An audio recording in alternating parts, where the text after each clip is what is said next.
গাড়ি থেকে যখন এই স্টেশনে নামি, রাত তখন ঠিক 1টা।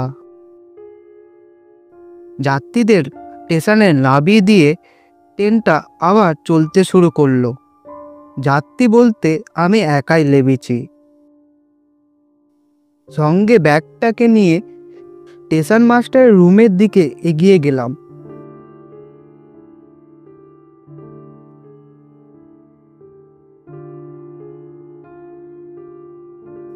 ভিতরে ঢুকে দেখি সেখানে একজন লোক বসে আছে। উনি হয়তো স্টেশন মাস্টার। তাকে গিয়ে জিজ্ঞেস করলাম, রঘুনাথপুর এখান থেকে কত দূরে?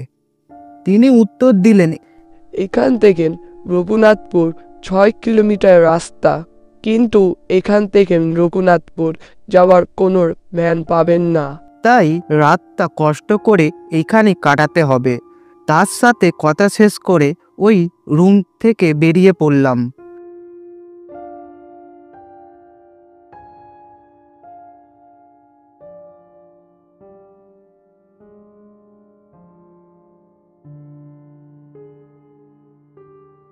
বাইরে বেরিয়ে দেখি চারপাশটা একরকম ফাঁকা ফাঁকা।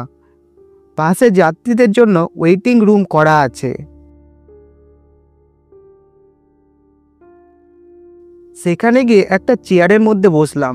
তারপরে আমি চিন্তা করলাম, কোনো মতে আজকের রাতটা এখানে কাটিয়ে দিয়ে কাল সকালের দিকে রঘুনাথপুরের উদ্দেশ্যে রওনা দেব।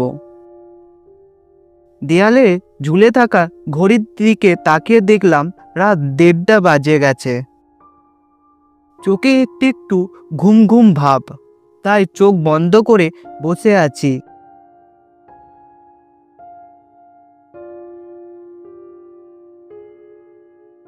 হঠাৎ এমন সময় একটা লোক এসে উপস্থিত। সে বলছে, কোথায় যাবেন? আমি তাকে উদ্দেশ্য করে বললাম, রঘুনাথপুর যাব। কিন্তু তুমি কে? আমার নাম মতির, এই এলাকার ভ্যান গাড়ি চালাই। ওই তাই নাকি? আচ্ছা, তুমি কি রঘুনাথপুরে যাবে? হ্যাঁ যাব স্যার, চলুন। মনের মধ্যে চিন্তা করলাম, কষ্ট করে স্টেশনে রাত কাটানোর চেয়ে গন্তব্যস্থলে চলে যাওয়া ভালো।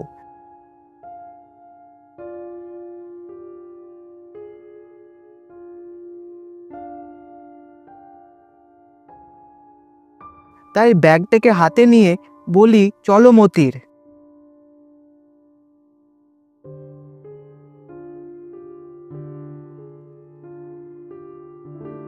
হাঁটতে হাঁটতে মতিরের ভ্যান গাড়ির দিকে এগিয়ে গেলাম। সেখানে গিয়ে দেখি একজন লোক আগে থেকে ভ্যানের ভেতরে বসে আছে।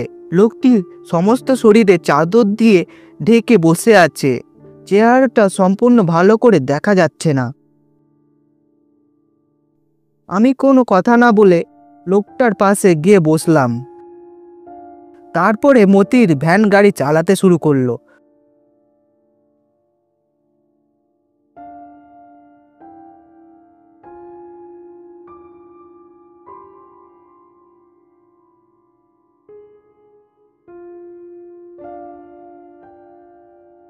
কিছু দূরে আসার পর আমরা একটা মাটির রাস্তা উঠলাম।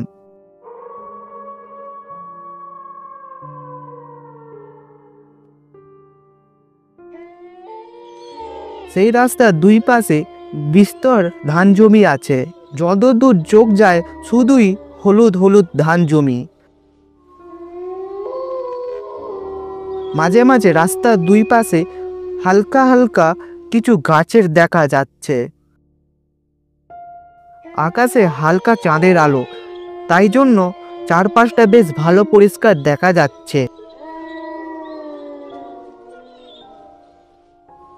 আশেপাশে কোনো জনবসতির চিহ্ন নেই, তাই চারিদিকটা শুধুই ঝিঝি পোকার শব্দ ছাড়া কিছুই শোনা যাচ্ছে না। মাঝে মাঝে দূর থেকে খ্যাঁকশিয়ালের ডাক কানে ভেসে আসছে। কার্তিক মাসের শেষের দিকে, তাই হালকা একটু শীত শীত করছে। মাঝে মাঝে হিমেল হাওয়া শরীরে কাঁপ ধরিয়ে দিয়ে যাচ্ছে।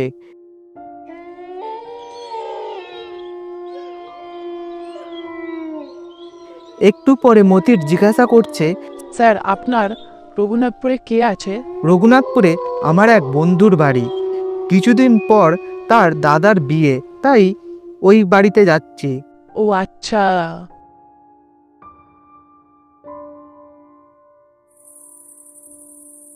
মাঝপথে আসার পরে মতির বলল, স্যার, আপনারা বসুন, আমি একটু আসছি। বুঝতে পারলাম সে প্রাকৃতিক ডাকে সাড়া দিতে গেছে।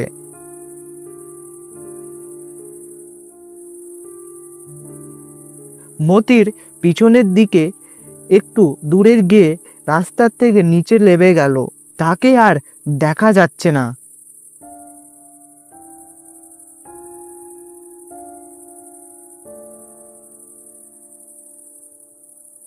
অনেকক্ষণ বসে থেকে আমার কোমরে ব্যথা হচ্ছে, তাই ভ্যান গাড়ি থেকে নেমে রাস্তার মধ্যে হাঁটাচলা করতে লাগলাম। অনেক সময় হয়ে গেছে, কিন্তু এখনো মতিরের কোনো দেখা পাওয়া যাচ্ছে না। আমি তখন তার নাম ধরে ডাক দিলাম, মতির, মতির, কিন্তু মতিরের কোনো উত্তর পেলাম না। আমার মধ্যে কেমন একটা টেনশন কাজ করছে, কিন্তু আমার পাশে বসে থাকা লোকটি কোনো সাড়া শব্দ করছে না, চুপচাপ বসে আছে। ব্যাগ থেকে তখন টর্চ লাইটটা নিয়ে আস্তে আস্তে ওই দিকে এগোতে লাগলাম।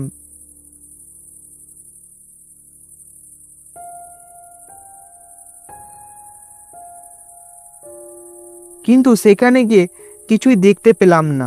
হঠাৎ লক্ষ্য করলাম মাঠের মধ্যে কার যেন লাশ পড়ে আছে।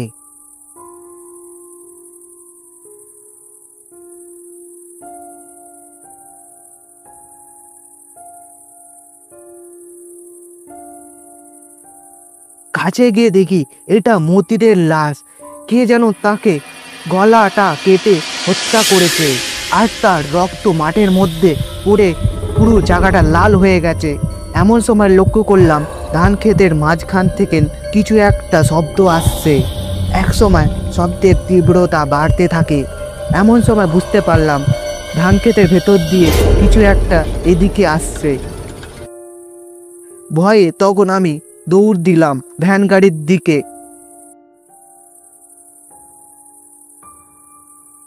ভ্যান গাড়ির সামনে চলে আসি, কিন্তু সেখানে দেখি চাদর গায়ে দেওয়া লোকটি নেই। আমি চারপাশটা ভালো করে দেখলাম, কিন্তু কোথাও লোকটার দেখা পেলাম না। হঠাৎ লক্ষ্য করলাম দূর থেকে কতগুলো শিয়াল শব্দ করতে করতে এদিকে ছুটে আসছে। সেখানে শিয়ালগুলোকে দেখে আমি দ্রুত ভ্যানের উপরে উঠে বসলাম। শিয়ালগুলো ভ্যান গাড়ির সামনে এসে ভয়ে ছুটে পালালো। মনে হচ্ছে শিয়ালগুলো কিছু একটা দেখে ভয় পেয়েছে, তাই ওই দিকে এক দৃষ্টিতে তাকিয়ে রইলাম। এমন সময় খেয়াল করলাম ওই দিক দিয়ে কেউ একজন রাস্তার উপর উঠলো। হাতে থাকা টর্চ লাইটটা সেই দিকে ধরলাম। দেখি রাস্তার উপর এক মধ্যবয়সী লোক দাঁড়িয়ে আছে। শরীরে তার রক্ত মাখা দাগ, চোখে যেন জ্বলজ্বল করছে, আর এক দৃষ্টিতে তাকিয়ে রয়েছে। লোকটিকে দেখে শিয়ালগুলো ভয় পেয়ে সামনের দিকে দৌড় দিল। আমি তখন কি করব বুঝে উঠতে পারলাম না, কিন্তু ভাগ্যে যা আছে থাকুক, ব্যাগটাকে নিয়ে সামনের দিকে দৌড় দেব। কিন্তু ব্যাগটাকে হাতে নিয়ে দিলাম এক দৌড়। কিছু দূরে আসার পরে দেখলাম সামনে দিয়ে একটা লোক হেঁটে যাচ্ছে।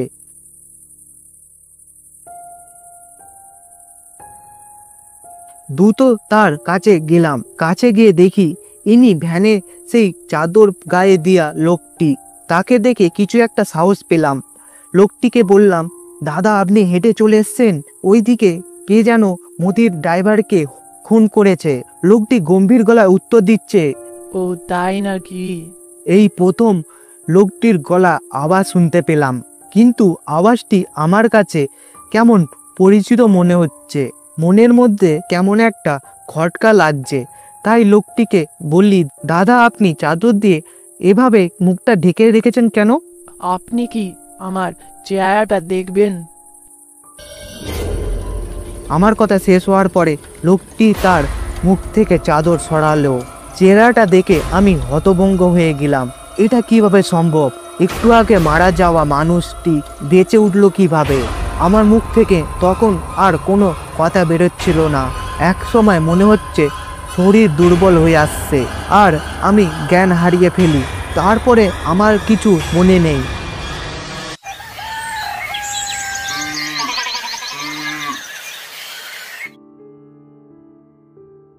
জ্ঞান আমার পরের দিন আসে।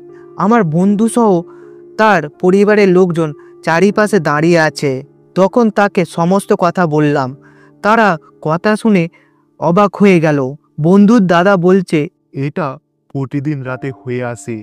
ওই মতিরের কথা শুনে যে একবার মতিরের সাথে যায় তার মৃত্যু হয়। কিন্তু এখানে তোমার ভাগ্যটা খুবই ভালো যে তুমি বেঁচে গেছো।